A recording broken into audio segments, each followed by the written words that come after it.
خان صاحب نے اپنا راستہ جو ہے وہ چن لیا ہے اور وہ اب مزاحمت کا راستہ ہے۔ ان کے اقدامات سے اب آئیڈیا ہونا شروع ہو گیا ہے،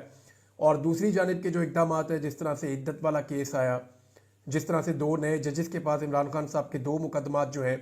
اسلام آباد ہائی کورٹ میں لگائے گئے، اور جیسے سپریم کورٹ آف پاکستان میں اس وقت ایکٹیویٹیز ہو رہی ہیں،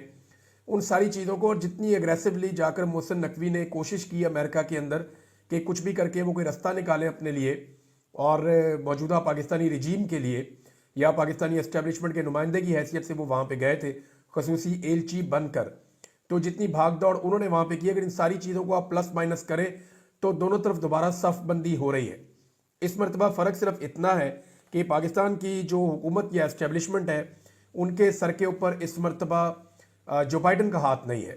وہاں پہ اب ایک خان صاحب نے اپنا راستہ جو ہے وہ چن لیا ہے، اور وہ اب مزاحمت کا راستہ ہے۔ ان کے اقدامات سے اب آئیڈیا ہونا شروع ہو گیا ہے، اور دوسری جانب کے جو اقدامات ہیں، جس طرح سے عدت والا کیس آیا، جس طرح سے 2 نئے ججز کے پاس عمران خان صاحب کے 2 مقدمات جو ہیں اسلام آباد ہائی کورٹ میں لگائے گئے،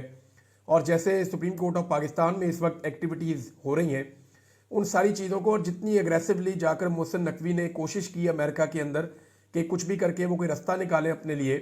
اور موجودہ پاکستانی رجیم کے لیے، یا پاکستانی اسٹیبلشمنٹ کے نمائندے کی حیثیت سے وہ وہاں پہ گئے تھے خصوصی ایلچی بن کر،